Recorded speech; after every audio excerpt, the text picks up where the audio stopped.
Good morning, church. Welcome to Leviticus chapter 25. Only one chapter to cover today, but in many ways, this chapter challenges me a lot to reassess how I think about my possessions and about what I'm doing with them. And so join me as we look at some of the things the Lord has to say to, in some ways, confront us, but also some ways to encourage us with how we view our possessions. You'll notice in chapter 25, verses 1 to 7, and then in verses 18 to 22, God gives some commands regarding the Sabbath year. And he says, in the seventh year, you are not to plant or harvest anything. And it was a reminder of how the Israelites were dependent on God for all things. And I love how they must have been thinking, okay, wait, what are we going to do in that seventh year? Oh, God answers the question before they even have to ask. And in verses 18 to 22, he says, if you're going to obey me, I'm going to give you so much in year 6 that you will have not only enough for year 7, but also for the next year, year 8, when you're going to also celebrate the year of Jubilee, when they couldn't also harvest or plant. And I think to myself, join me in imagining what it must have been like to be sitting on year 6's produce and year 7 comes around, and you are sitting on an immense amount of blessing. What would be the temptation to do if we were going to put ourselves into what we might call a wise business decision? What we would do would be to say, I have got so much here, and the temptation would be, why don't we add to that blessing and just thank the Lord for how much he's given us and blessed us.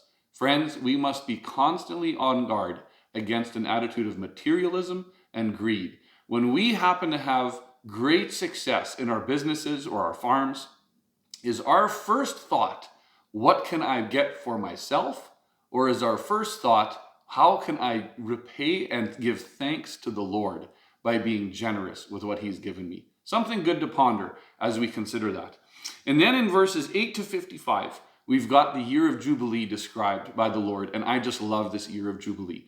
This year of Jubilee was a reminder for the Israelites, a declaration, if you will, about many things that God was saying about who he is and how we are called to live.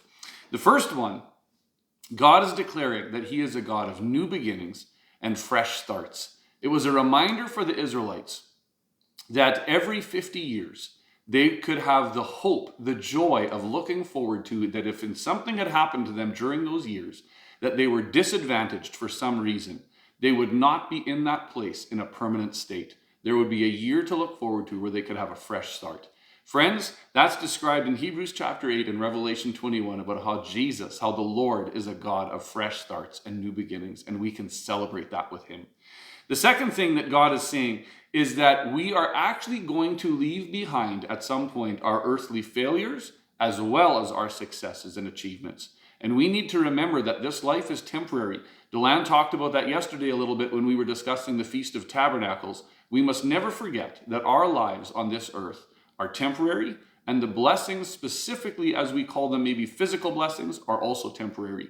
And so we can celebrate the fact that while we will one day be free from our failures, which is wonderful, we also have to keep in mind that our successes also will be gone at some point. And if we have not invested in eternity, the blessings of this life is all we will have had to enjoy.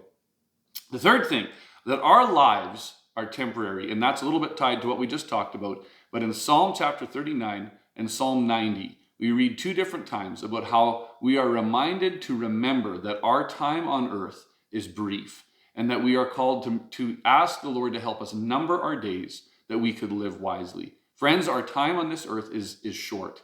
Let's use our days wisely for him.